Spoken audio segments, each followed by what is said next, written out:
ଜୟ ଜଗନ୍ନାଥ। ଆସନ୍ତୁ ଶୁଣିବା ମଞ୍ଜୁବାଳା ଦାସଙ୍କର ଆତ୍ମଜୀବନୀ ମୋ ପିଲାଦିନର 10ମ ଭାଗ। ବମ୍ବେଇ ମିଠେଇବାଲାର ଟିଙ୍ଗ ଟିଙ୍ଗ ଶବ୍ଦ। ବମ୍ବେଇ ମିଠେଇବାଲାର ଘଣ୍ଟି ଟିଙ୍ଗ ଟିଙ୍ଗ ଶବ୍ଦ। ଆମ ପିଲାମାନଙ୍କର ଆକର୍ଷଣର କେନ୍ଦ୍ରବିନ୍ଦୁ ଥିଲା ଗାଁକୁ ଆସୁଥିବା ବିକାଳିମାନେ। ଆମ ବେଳେ ଫେରିବାଲା ଶବ୍ଦଟା ଗାଁରେ ପ୍ରଚଳନ ନଥିଲା। ମୋର ମନେ ଅଛି, ଅତି ଛୋଟବେଳେ ଖରାବେଳେ କୋଳି ବିକାଳି ଆସୁଥିଲେ। କ୍ଷୀରି କୋଳି, ଭଇଁଚି କୋଳି, କୁଞ୍ଚାରେ କୋଳି ମାପି ଦେଉଥିଲେ ଏବଂ ଚାଉଳ ନେଉଥିଲେ। ତାପରେ କିଛି ବର୍ଷ ପରେ କ୍ଷୀରି କୋଳି, ଭଇଁଚି କୋଳି ବାଲା ଆଉ ଆସିଲେନି। ଜାମୁ କୋଳି, ବରକୋଳି, ତାଳସଜ, ଅଗଣା ଖଟା ଇତ୍ୟାଦି ଆସିଲେ ଆମେ ତାକୁ କିଣିକିରି ଖାଉ। ଦହି ହାଣ୍ଡି ମୁଣ୍ଡାଇ ଶୁକ ବୋଉ ଦହି ନେବ କହିକି ଆସେ। ଆମ ଦୁଆର ମୁହଁରେ ପସରା ଥାଏ। ପସରା ଓହ୍ଲୋଉ ଓହ୍ଲୋଉ ମା' ମୋତେ ଡାକ ଛାଡ଼େ। ମୁଁ ତାଟିଆ ଧରି ଆସି ପହଞ୍ଚିଯାଏ। ଦହି ଛେନା ରଖିବା ପୂର୍ବରୁ ମା' ଆଗ ଛେନା ଖଣ୍ଡେ ମୋ ହାତକୁ ବଢ଼ାଇ ଦିଏ। ଲହୁଣୀ ବାହାର କରି ହାତରେ ଦେଇଦିଏ। ଘୋଳ ଦହି ପିଇବାକୁ ଦିଏ। ମୋତେ ଦେଇ ସାରିଲେ ତାପରେ ଯାଇ ଘର ପାଇଁ ରଖେ। ତା ବଦଳରେ ଶୁକବୋଉ ଧାନ ନିଏ। ଶୁକବୋଉ ପ୍ରତି ମୋର ବହୁତ ଆକର୍ଷଣ ରହିଥିଲା। ଆମ ଗାଁକୁ ଆସନ୍ତି ରାହାମାରୁ ଚାନ୍ଦ କୋଚଣୀ, ନାବ କୋଚଣୀ। ଚାନ୍ଦ କୋଚଣୀ ଆମ ପିଣ୍ଡାରେ ବସେ, ସବୁବେଳେ ଆସି ବସେ। ଚାନ୍ଦ କୋଚଣୀ ଚାନ୍ଦ ଭଳି ସୁନ୍ଦର।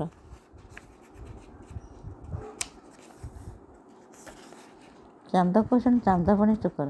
ଛୋଟ ଲୋକଟିଏ, ଫାସିଆ ପିନ୍ଧିଥାଏ ନାକରେ କାନରେ। ତା ପସରାରେ କୁନି ହାଟଟିଏ ଥାଏ। ପାନ, ଗୁଆ, ଫୁଟଣ, ଜିରା, ସୋରିଷ, କଳାଜିରା, ଛୁଞ୍ଚି, ସୂତା ଏମିତି କେତେ କ'ଣ ସେ ଆଣେ। ମା' ଆମ ସାହିରେ ବି ତା ପାଖରୁ କେତେ ଜିନିଷ ରଖନ୍ତି। ସେ ଖରାବେଳେ ଆମ ପିଣ୍ଡାରେ ବିଶ୍ରାମ ନିଏ। ସେ ଗୁଡ଼, ଚିନି ଆଣି ଆସିଥାଏ। ଆମ ଘରୁ ପାଣି ନେଇକରି ଚୁଡ଼ା ଖାଏ। ବୋଉ କେତେବେଳେ କ'ଣ ଥାଏ ତାକୁ ଦିଏ। ଭରାଳରୁ ଆସେ ବାଉରି ଗୁଡ଼ିଆଣୀ। ତା ପସରାରେ ମୁଢ଼ି ମୁଆଁ, ମୁଢ଼ି, ଆରିସା ପିଠା, ଜିଲିପି, ମିଠେଇ ଆଣେ। ତା ମୁହଁ ଦେଖିଲେ ମୋତେ ଜିଲିପି ଜିଲିପି ଲାଗେ। ତାକୁ ଦେଖିଲେ ଭାରି ଖୁସି ଲାଗେ। ସେ ବୋଉର ଧର୍ମ ବୋଉ। ବୋଉର ସବୁ ପିଲା ଜନ୍ମ ବେଳକୁ ସେ ଏନ୍ତୁଡ଼ିଶାଳରେ ପଶି ବୋଉକୁ ସାହାଯ୍ୟ କରେ। ସେ ପିଲା ଜନ୍ମ କରିବାରେ ଅନେକ ଲୋକଙ୍କୁ ସାହାଯ୍ୟ କରିଥାଏ। ଆମ ଗାଁକୁ କାଚ ଭାର ନେଇକି କାଚରା ଆସୁଥିଲେ। ନବା କାଚରା, ଧୋବା କାଚରା, ନାରଣା କାଚରା। ଗାଁ ଗାଁ ବୁଲି କାଚ ନେବ କାଚ ଡାକୁଥିଲେ। ନବା କାଚରା ଭାରି ସ୍ନେହୀ ଲୋକ। ଅଞ୍ଜୁକୁ ଝିଅ କରିଥିଲା। ଆମେ ତାକୁ ମଉସା ଡାକୁ। ସେ ଆମ ଘରେ ପସରା ରଖେ। ବୋଉକୁ ଚୁଡ଼ି ପିନ୍ଧାଇ ଦିଏ। ବେଳେବେଳେ ଚୁଡ଼ି ତୁଟି ଯାଇ ବୋଉ ହାତରେ ପଶି ରକ୍ତ ବାହାରେ। ପିନ୍ଧାଇ ଦେଇ ସାରିଲା ପରେ ବୋଉ କାଚରାକୁ ଓଳିକି ପ୍ରଣାମ କରେ। ଛୋଟ ପିଲାଙ୍କ ପାଇଁ ଭଲ ଭଲ ଚୁଡ଼ି ଆଣିଥାଏ। ଆମକୁ ସବୁ ପିନ୍ଧାଇ ଦିଏ। ବେଳେବେଳେ ଆମେ ତାଠୁ ସବୁ ପ୍ଲାଷ୍ଟିକ୍ ଚୁଡ଼ି, ବଢ଼ିଆ ବଢ଼ିଆ ଚୁଡ଼ି ସବୁ ରଖୁ। ଆଉ ବେଳେବେଳେ ସେ ବି ପଇସା ନିଏନି। ଔଷଧ ବାକ୍ସ ଧରି ଔଷଧବାଲା ଆମ ଗାଁକୁ ଆସନ୍ତି।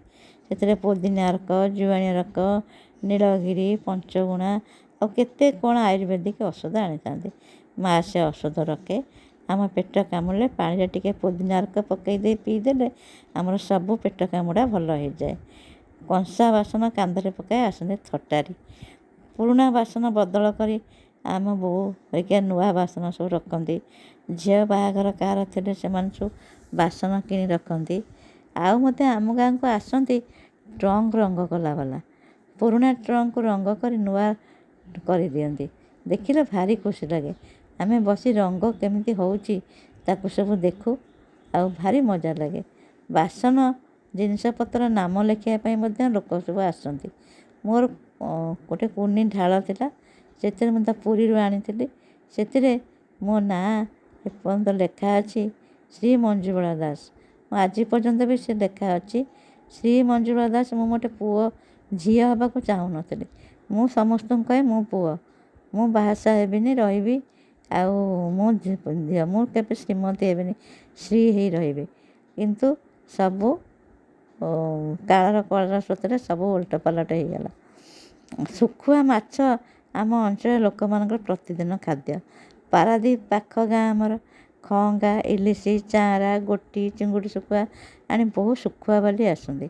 ଆମ ଗାଁରେ ବିଶେଷ କରି ଆମ ଘରେ ରାତିରେ ରହନ୍ତି। ସବୁଦିନେ ଭାର ଭାର ମାଛ ଗାଁକୁ ଆସେ। ଚିଙ୍ଗୁଡ଼ି ବର୍ତ୍ତମାନ ଯେଉଁଟା 500 ଟଙ୍କା କିଲୋ, ଆମ ପିଲାବେଳେ ସେ 2 ଟଙ୍କା, ଟଙ୍କାଏ ସବୁ ଥିଲା। ଘରେ ଘରେ ଚିଙ୍ଗୁଡ଼ି ମାଛ ତରକାରୀ। ସବୁଦିନ ପ୍ରାୟ ଆମ ଗାଁରେ ସମସ୍ତଙ୍କର ମାଛ ତରକାରୀ। ଚିଙ୍ଗୁଡ଼ି ଚଟଣି, ଚିଙ୍ଗୁଡ଼ି ଡାଲମା, ଝୋଳ, ରାଇ ଇତ୍ୟାଦି କରିକି ତରକାରୀ ଖିଆଯାଏ। ଆମ ଗାଁକୁ ବହି ବିକାଳି ବି ଆସନ୍ତି, ଯୋଗୀ ମଧ୍ୟ ବହି ଆଣନ୍ତି। ଭଜନ, ଜଣାଣ, ମାଳିକା, ବିଭିନ୍ନ କାହାଣୀ ମା' ଆମ ପାଇଁ କିଣେ, ଆମେ ସବୁ ପଢ଼ୁ, ସେସବୁ ଶୁଣେ। ସବୁଠୁ ଆମ ପିଲାମାନଙ୍କର ଆକର୍ଷଣ ଥିଲା ବମ୍ବେଇ ମିଠେଇବାଲାର ଘଣ୍ଟି ଟିଙ୍ଗ ଟିଙ୍ଗ ଶବ୍ଦ। ଯେମିତି ଘଣ୍ଟି ଟିଙ୍ଗ ଟିଙ୍ଗ ଶବ୍ଦ କରି ବମ୍ବେଇ ମିଠେଇବାଲା ବମ୍ବେଇ ମିଠେଇ ଡାକ ଛାଡ଼େ, ଆମେ ଯୁଆଡ଼େ ଥାଉ ଦୌଡ଼ି ଆସୁ ଦାଣ୍ଡକୁ। କାଚ ଡବା ଭିତରେ ଗୋଲାପୀ ବମ୍ବେଇ ମିଠେଇ ସଜା ହେଇ ଥୁଆ ହେଇଥାଏ। ତାକୁ ଦେଖିଲେ ମୋ ଆଖି ସେଇଠି ଡାକିଯାଏ। ମାଆକୁ ଡାକିକିରି ଆମେ ସବୁ କିଣୁ, ତାକୁ ସାଙ୍ଗେ ସାଙ୍ଗେ ଖାଇବୁ, ନହେଲେ ପବନ ବାଜି ଛୋଟ ଟିକେ ହେଇଯିବ। ସେ ମଧ୍ୟ ଲମ୍ବା ଗୋଲାପୀ ଖଡ଼ି ଭଳି ଚୁଚୁମା ଆଣିଥାଏ। ତାପରେ ଆମ ଗାଁକୁ ପାମ୍ପଡ଼ବାଲା ଆସିଲେ। ପାମ୍ପଡ଼ ଆମ ପିଲାବେଳେ ନୂଆ ଆସୁଥାଏ। ସେ ଗୋଟେ ଟିଣ ଭିତରେ ଡବାରେ ପୂରେଇକିରି ଚାରିକଣିଆ କରି ଭାଙ୍ଗିକରି ପାମ୍ପଡ଼ ଆଣିଥାଏ। ସେ ପାମ୍ପଡ଼ ବିରି ପାମ୍ପଡ଼, ସେ ବହୁତ ଭଲ ଲାଗେ। ଡବାରେ ପୂରେଇକି ଆଣେ, ଘଣ୍ଟି ଟିଙ୍ଗ ଟିଙ୍ଗ କରେ। ପାମ୍ପଡ଼ ଖାଇବାକୁ ଆମକୁ ଭାରି ମଜା ଲାଗୁଥିଲା।